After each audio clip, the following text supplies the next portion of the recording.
Hello. Not entirely sure what I'm going to talk about, but it's been a while, so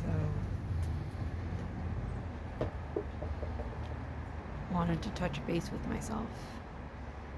I mean, that's really who I make these videos for, is me. It can be difficult when I'm in one frame of mind to remember what it's like to be in another frame of mind. And so by recording it, then I can look back and try to remember what is also me, I guess. One sec. Dog plays so much fetch.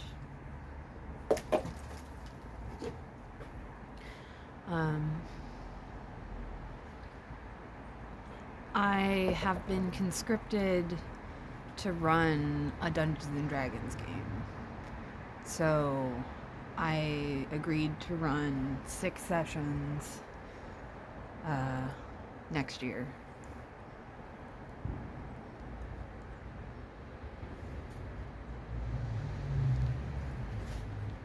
I want to do it in person. Got my players.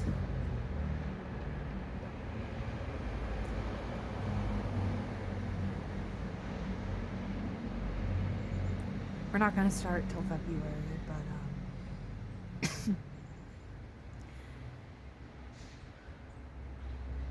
I want to start planning for it now.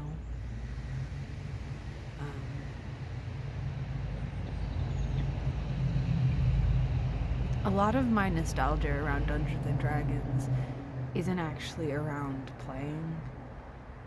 It's about talking about playing. I think I was in one game in high school, but the rest of the time I spent making characters and talking about characters. You know, we all had our notebook full. And I enjoy that part of the process as well. So I wanted to get picking my players' minds plenty early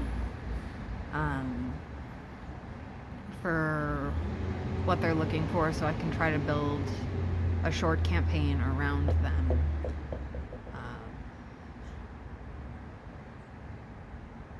Ideally, they will be the stars and the story will be the backdrop.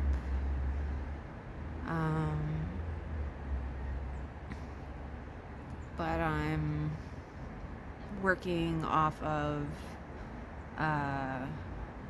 the Tal'Dorei campaign guide from, 2017, I think.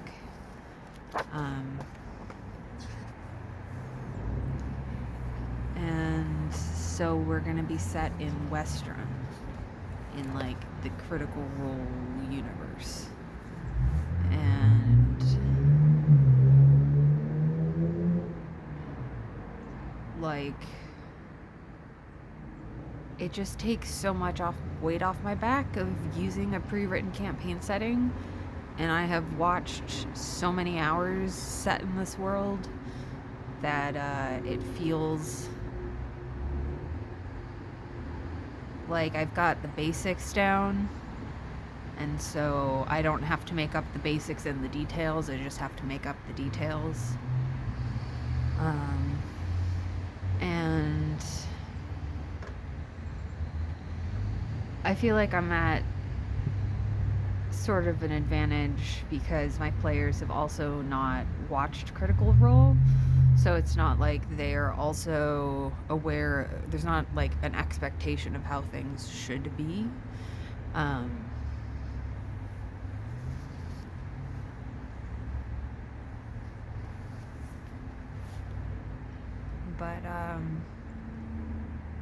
So first I picked a setting, then I picked a town.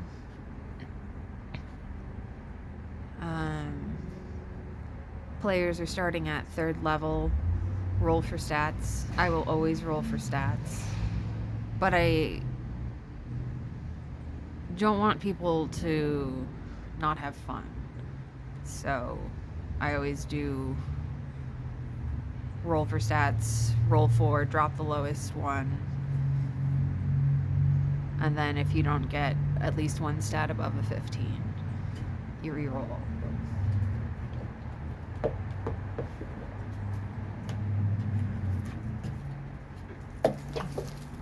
I feel like that's the moment in which you meet your character, and using a standard array is,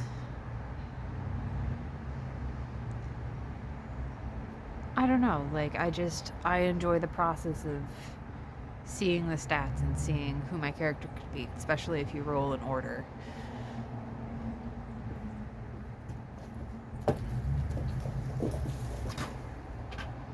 Roll in order, then pick your class. Heck yeah. But,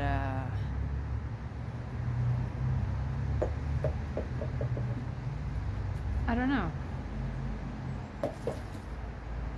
Dungeon mastering is something that I have always wanted to do. I have tried before. And it's not necessarily that I failed, it's that I quit. It caused me a lot of anxiety. I just spent my time wanting it to be over. Or wanting it to not be my turn to talk.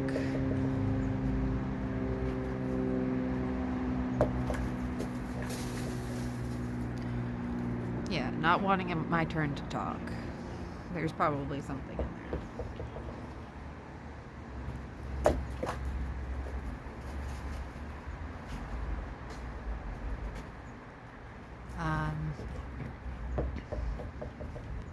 But I'm excited to just get nerdy and talk about D&D with my friends. I feel like always my Monday night group, they change systems often, and it I don't know, it's all right, but I feel like my reading comprehension is poor enough, and I take on rules slowly enough that, like, switching settings and themes and stuff all the time, like, it takes me a lot longer to get comfortable.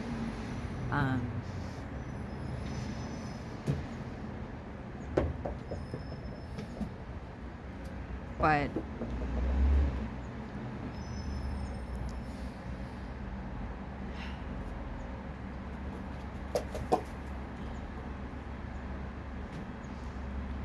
normal tomfoolery and hooligan behavior and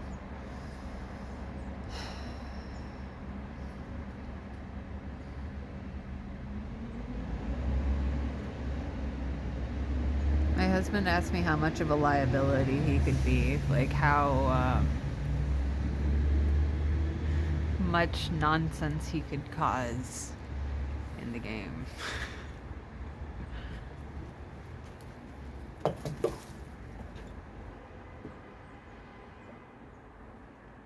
He said he'd take it easy on me.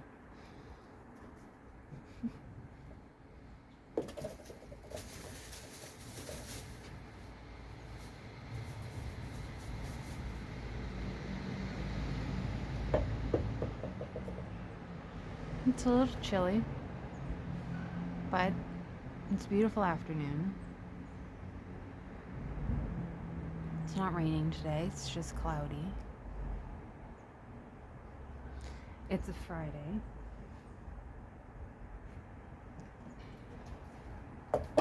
I am done working.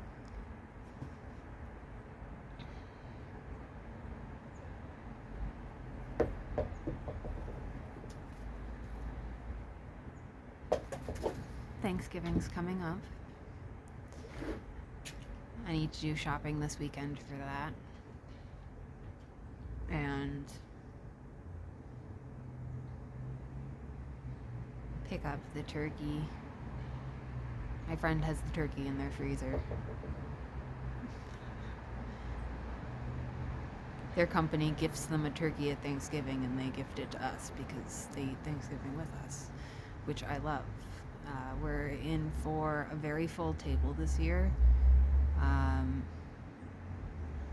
Last count, it was 11 adults and 2 children, which is going to be kind of tight, I think. But it'll be good. I love Thanksgiving. And I love giving people that don't have a place to go a place to go. So I hope you have a place to go.